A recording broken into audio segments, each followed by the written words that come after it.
Ready to go. All right, here we go. Let's root for the D-backs. They don't win. Now. You care. No. Shit, the World Series is in town. I'm going home and try to get tickets to Game 1. Hell yeah. All right.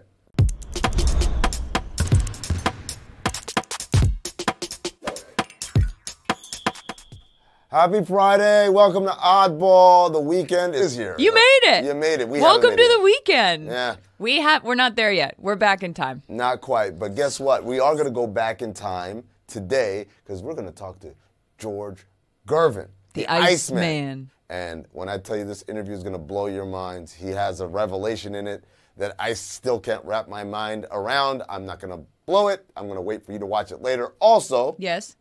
Hype me up. Hype me up. Yeah, get some spirits It's a Friday. up. Everybody needs to get that energy going into the weekend. You might be feeling a little down. We're going to change that. Here at Oddball, we are changing stuff for you. All right. Sure. It's Friday. That's a very It's been a long-ass week. It has been a long-ass week. But Charlotte, last night, Suns, Lakers victorious to get their first win of the season. At the game, the guy who had the Nike Air Max. These are the shoes inspired by Back to the Future 2. So I didn't know they made real ones. I'd seen Back to the Future. Okay. I'd actually seen, yeah. Oh, good God. I feel like that would have been the breaking point. If you'd been like, if you've seen Back to the Future and I'd said I would have no. stopped the show, literally, and we would have ran it on all the screens in here. Okay, so didn't know that Nike had made a limited run in 2011, and these shoes are like $50,000. Yes, these are some of the most expensive, rarest shoes ever. And this guy's sitting there, and he had a helmet, sort of, and like a metallic. I don't really know what he had going on. He was, Charlotte, let me help you out. Yeah. He was dressed like a douchebag. Okay. They have sensors in them. Yep. It tells you when the battery runs out. They do self-tie. I don't know if anyone would actually wear them because they're so expensive. Every movie about the future, we're getting narration exposition from all of our things, from our shoes to our jackets. It's telling us what's happening. You can't just get dry. But you know what? That's what happens. Yeah, with smart fridges and smart phones, it's like talk? Doors open, doors open. Mine just beeps. Please, I mean, I don't have one. Yeah, mine just beeps. I've just heard of mine doesn't even beep. I have a dumb fridge, but I'm saying I think that's the point that we're at. I think our things are talking to us. You know what? You're talking down to your fridge, and I don't like that. I don't like the energy there. I think we need to hype up your fridge. Hype me up. Hey, fridge, you keep things cold. You're awesome. That's how we play Hype Me Up. You know what? Let's play it right now. Okay, that's fine. Down in the dumps, feeling like the world doesn't remember you or give a damn about your feelings? Guess what? Tune your dial to the DraftKings Network to this segment right now. It's called Hype Me Up. Hype me up. And this is where we each have a series of people and entities on our sheet. We read them to each other, and the other person has to elicit good emotions and just give these people the arm around the shoulder they really need. Terry Cummings. Terry Cummings. Now, you might wonder, folks at home, why I am hyping up a guy who played in the NBA for 18 seasons, starting in 1984. He was a two-time All-Star, two-time All-NBA. And the reason is because, Terry, your record was shattered last night. Damian Lillard, in his Bucks debut, scored 39 points, which is the most points by a Bucks player in their debut since you did it with 34 points in 1984. I know it might seem like a bad thing, but this is actually amazing. First of all, your record stood almost 40 years. Yeah. That's older than Charlotte. Almost twice as old as I am. Just kidding. Wow. It's not. So your name was said on an NBA broadcast last night. That probably hasn't happened for a while. We're talking about you today.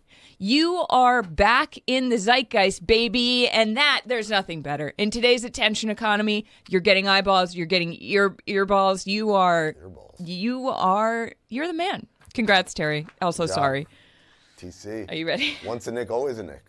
That's what they say. I mean, would you please hype up Boston fans for their home opener against the Heat on Friday night? That's how I have to start this? Yeah. I don't even get to warm up into that one? No. Okay, let's see. Hey, this is fun for me. Guys, crack open a Sam Adams and a spoonful of clam chowder. We're about to have a ball here because guess what? The season has finally started. You got your new look team. Charlotte saw them in person the other night. drag victory out of the jaws of defeat against the Knicks. And here's the thing. Now you get to welcome them home with the team that beat you 3 out of 4 times in the conference finals, in the playoffs, the Miami Heat. But guess what? Jimmy Butler looks ridiculous, or he looked ridiculous on media day with that hair. I want everyone to come to the Garden with a picture of him and like your best emo pun or joke at his expense, because God knows you guys are witty and great at jokes that are totally within the lines and not offensive at all, but still scathing. Yay, Boston. Here's one for you. Okay. Charlotte. Yes. Billy Donovan, after being left out of a players-only meeting after the first game of the season. Good God. I know it seems very bad that you walked into the locker room and your players were already having a meeting about how pissed they were about how much they lost to the Thunder, which also happens to be your old team, and they actually asked you to leave. But that's okay, because it's game 1. There are 81 more of these, and you are going to get your butt back in that locker room. You're going to round up your guys. You are going to say to them, gentlemen, I am here for you. I'm here to support you, and you're going to make them feel heard. And you know what? You're going to do that starting tonight against the Raptors, and you're going to win, because you have a chance against the Raptors. And he's kept his job since 2020. That's pretty impressive in the NBA. The dream of the 81-1 season still lives. Starts now. Go get him, Bill.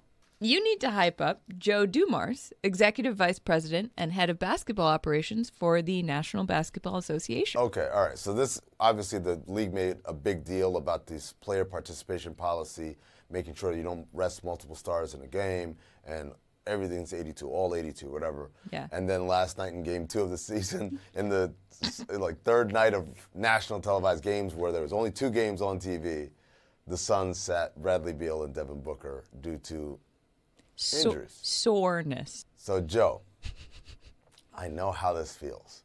Feels a little bit like egg on your face. Guess what, Joe? No. Because everyone, rather than saying this policy doesn't work, everyone's pointing at the Suns and saying, you guys have violated the law. Shout out to Judge Dredd, right? So this is what you do. I say you immediately and very publicly, loudly, launch an investigation into this. I want those team of doctors that you have in New York, wherever they are, to fly to Phoenix. They play tomorrow night, Saturday night. I'll be there versus the Utah Jazz. Before the game, I want to see people in white lab coats and stethoscopes, and I want them listening to knees and feet and everything. Well, you got soreness? Oh, you got soreness? Show me. And then I want them to write a scathing report, and I want you to come down with the hammer. I don't care if Bradley Beal's foot fell off. You come down with the hammer. You let Phoenix know, hey, we're not doing this anymore. Because why? This is an 82-game season. You got this, Joe. The security for the team plane for the Sixers after they stopped James Harden from going on this road trip after he reported Okay. back to his facility. Gentlemen, first of all, great work. You did your job. Have you seen any of those memes, the AI memes, where the security guards are like holding Harden back? But it's a fat Harden in it. Yeah. Also, though, the best part is that he has his jersey on, as though he's just like suited up, ready to go to get on the plane. That's how he travels. I don't know what Daryl Morey said to you guys. I don't know whether any part of you was like, I feel a little weird stopping James Harden from going to play basketball, but the edict came down. The Sixers thought that James had to work a little bit harder in the practice facility before he joined because of all of the mishigas that's been going on. So you just did your job. Okay. All right. Woo. Amin, your final hype up. Jimmy Butler says the Heat will play 98 games this season. Jimmy, much like Charlotte Wilder, math may not be your strongest suit. And here's why. You're going to play 82 games. And then you say you're going to play 98 games, so that's 16 more games after the regular season. Charlotte, if you're playing exactly 16 games, it could mean several things. What could it mean? It could mean you lost in the conference finals, right? Yes. Because you had long series in the first 2 rounds. Or I guess Jimmy's saying they're going undefeated in the playoffs. I don't know. Like, I feel like he just, I don't know. There's no way to predict how many games you're going to play, even if you are going to win the title. See, the thing is, I mean, that I saw this and I was like, cool, he's probably right. Like, no part of me was like, the math doesn't math. I was like, I'm going to trust Jimmy's math on this because I for sure can't do it. In my mind, I had Jimmy say, we're gonna play 98 games this season, and then, you know, like, just not doing the math right. But guess what, Jimmy? I support your vision, because guess what? The Miami Heat, Charlotte, over the last 4 years, finals twice, Game 7 of an Eastern Conference Finals once, and then there was a first-round knockout. That was after the bubble, but we don't talk about that one. But so you guys have been incredibly successful despite every year people saying the Heat aren't that good. And my thoughts are maybe, perhaps you guys can make another finals run. You got this. Maybe you'll go undefeated in the playoffs. Anyway, what are we doing now, Amin? Well, see behind you right there, Charlotte? I sure do. That man is named George Gervin, the Iceman. One of the most iconic posters ever. He wrote his memoir. It's called Why I Was Born to Score. We're going to have an exclusive conversation with him coming up right now. Our next guest needs no introduction, but I'm going to make one anyway. He's a Hall of Famer. He's an NBA top 50 and top 75 all-time player, a 12-time All-Star, 7-time All-NBA, 2-time All-ABA, and, of course, a 4-time scoring champ. His name is George Gervin, the Iceman, and he's got a new book that's coming out, a memoir called Ice, Why I Was Born to Score. George, thank you for joining us on Oddball. Let me just start with the cover of the book, which has the iconic picture of you sitting on the throne with the ice basketballs. You know, having read the book, I know the story. I want you to share the story of taking that picture, because it's a cool picture, but it wasn't exactly a pleasurable experience for you. In hindsight, you know, I mean, never thought that it was going to get the recognition that it did when we did do it. You know, obviously they called me into either Portland or Seattle, and I went into an ice company. And going into the ice company, I sat in there and watched them build the throne out of real ice. You know, so I actually stayed there while they built the throne, the chair. And then I sat on it with my little sweatsuit for I don't know how many hours, 6-7 hours. You know, it was amazing to me. You know, but, you know, as I sat on it, it's real ice, so it get cold. So, you know, I sat for a while. I said, I got to get up. And, you know, I can't take it. I mean, so I kept getting up. Iconic, yeah. I mean, appreciative, yeah. I mean, I still, today, people come to me and say, I had that Iceman poster, man. I mean, it's amazing to me. And, you know, I still appreciate it, man, like somebody told me years ago. It's you. I mean, it's iconic as you are, George. But you said something in your book that I particularly loved that really stayed with me after I read it. Talking about faith, how you have to believe in yourself or in whatever it is, sort of blindly until it is proven, until you prove it out. And I guess my question is, how did you keep going in those moments where you hadn't proved it yet, where you were still in that sort of holding on phase? Passion. You know, I mean, you know, love for something. You know how you know, I tell guys today, man, you know how people say, man, I love the game. I say, okay, but I was in love with it. And when you're in love, you dig deeper. You know, you research, you know, to me, and especially as I got older, it's everything, you know? So in order to have faith in something, you know, you got to research and find out what it is. That's how you gain faith. See, so it becomes another kind of knowledge. See, it becomes accurate knowledge. When you have accurate knowledge in something, you're real comfortable with it. You live with it. You know, you live by it. So when we talk about faith, for me, that's how I get it. I get it from research. One of the most interesting things I read in your book is something I don't think any one of us in a million years would have guessed would be your sentiment, or, you know, the sentiment of someone of your stature, which is, said if you could do it all again, you would have had a regular life and just gone to a 9 to 5 and not played basketball. Why do you say that? Being a celebrity, being an entertainer, being in this system that we live in, it's all about them. It's all about money. You know, you could lose yourself in it. And, you know, which in my book, I share that. You know, the most valuable thing to me is my family. Mm-hmm. I could have lost that with the choices I made by having that celebrity life. I wasn't ready for it in the sense of, you know, it you know, that world draws you. Mm-hmm. You know, it draws you in a sense to where, you know, I said, man, you know, you could actually lose yourself. You know, this is how I tease myself. I say, you know, Ice tried to kill George. To understand that, Ice was my what? Stage name. Right.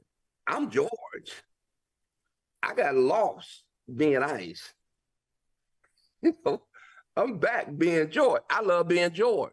But I guess my question would be, if you could do it all again, do you think it would have been inevitable? Would Ice always come out and take over George? Well, I don't think I would have been George. Ice. If I could have did it all over again, I wouldn't have been Ice. Right. You know what I'm saying? I would, with the passion I have for doing things, I think I could have did something else and been a lot, you know, just as successful, not as famous, but just as successful. You know, I love electronics. You know, back in the day, you know, I even thought about being a police officer back in the day, you know, so I'm glad I wasn't. But I talk about mental health in it too. Yeah. You can see a lot of people that, you know, had a lot more success than me struggle with that type of lifestyle. You know, I mean, think about it, man. I mean, I spent more time out in the world than I did with the ones that I love. Because, you know, in the end, you'll hopefully and prayerfully, when all that's over said and done, you can have that. You can have that family. You know, I don't know if either one of y'all are married, but, you know, something, man, going home, man, to a 10,000 square foot house, man, and you walk in there, man, and you say, hey, and you hear something, hey, because you're in there by yourself. I could have lost all that, man, with that choice that I made to become a pro. But, you know, I'm only saying that now because I'm on the other side. You right. know, I mean, so I can explain that to somebody that ain't there yet and say, hey, it ain't all what it seems to be. And a lot of the ones we see, we only see 2 hours of them or however long it takes to play the game. We don't know what's happening in the other 22 hours, you know, and what they're struggling with, you know what I mean? So that's kind of like what I mean, man. You know, when you look at my book and you say born to score, if you really look at it, you'll think I'm talking about scoring the basketball. I'm talking about scoring in life. You know, I done had one of the biggest programs in San Antonio than probably anybody in San Antonio. You know, I scored in that area. So born to score, you know, it'll draw you, think you talking about me doing that, but that ain't me. Do you think, have you talked to any current players about those distractions or about how difficult it is to stay George instead of Ice, whatever that name may be for current players? Do you think it's gotten any harder with, you know, more access or social media, or all these other elements added in? I think you know, that's a good question, Charlotte, because think about it. We didn't have that when I was playing. Now you got it. Now it's a lot easier. They make more money. You know, and we all know what money is. I mean, you can make all you want, but if you don't develop that ability to keep it, that'll drive you crazy too. You know, so no, I haven't had a chance to talk to, you know, any of the guys. I mean, I mentioned in the book about the Players Association, you know, and how important it is to have guys like us, you know, to help direct some of these young men. I mean, these young men coming in and do what I done. It's a lot easier to talk to me, you know, somebody that done the same thing you done, than to talk to somebody that haven't done it. You know, I mean, it's really common sense. But we know common sense ain't common no more. You know, I mean, so it makes so much sense to say, wow, why can't we develop a program to get guys like Ice and Doc and guys that experience things? I've been on both sides of it. We can help some of them don't get to that side where they can lose everything they got. You know what I mean? But again, that's just my heart speaking out. I'm not doing it to say start a program. You know, I'm doing it because I was going over things in the book in my life, and I was talking about these kind of things. You mentioned, obviously, the struggles that you had with the lifestyle. You've been very open with your struggles with addiction. In the book, you talk about calling up John Lucas, who ran a very successful kind of rehab program down in Houston. And getting the help that you needed to get clean. What made you make that call? How did you know that you were ready? Was there something that happened that made you say, man, I got to get my life in order? What turned that light bulb on for you?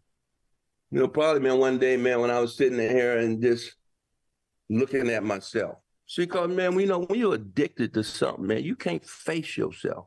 You know, you can't look in the mirror. You know, I mean, you know, you can look in the mirror. This is what I tease people say. I say, man, you know, I just look in the mirror like this, brush my teeth like this.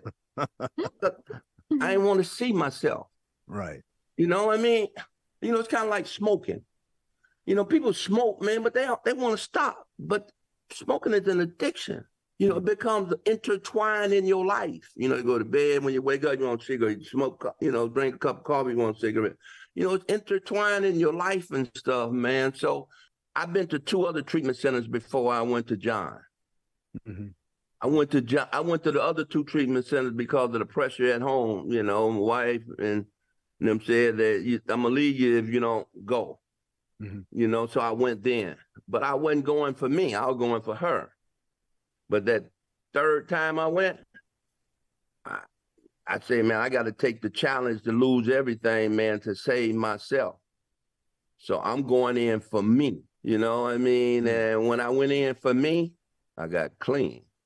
And John was the perfect guy, you know, because I knew him, I trusted him. You know, I knew he had problems, you know, so I was comfortable going to him to get clean, man. So that's why I decided to go to John. You seem like a very, like a person who's at peace with yourself, George, and with your career and your life as a whole. As you say, you approach things very holistically. And something that was interesting to me, how you're okay with not having won a championship, and how difficult it is, and how you don't think people should be judged based on that. Did you always feel that way? Was there any part of you, you know, right after you were playing or while you were playing, where you felt like, you know, maybe a little more blame on others or anything like that? My last contract in the early 80s, I had a chance to play with the Lakers. I think I write about that in the book. Yeah. Jerry Bucks came to me, not me, to my owner, Andrew Droz, and said, I'll give you 3 first-round draft picks for George the Ice to play with Lakers. I said, I don't want to play with the Lakers. I want to beat the Lakers.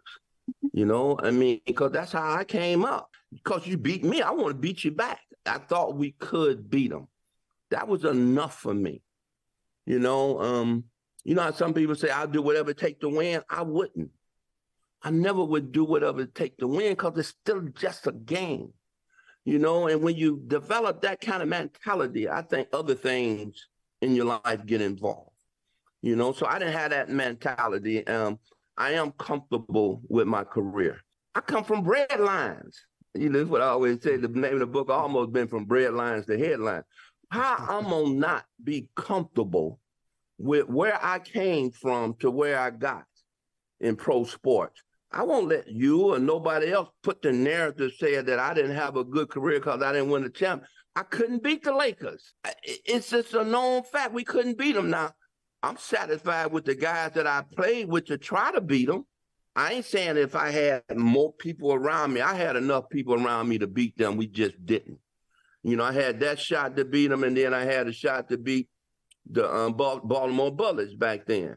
We just didn't do it, man. I'm satisfied with that. You know, I don't let nobody push my narrative of saying what kind of career I had. from where I came from, come on. I ain't caught up in that. I love that. Great. I'm good. I think Those that was felt good. Those were funny. That was the show. And that feels folks, like the show.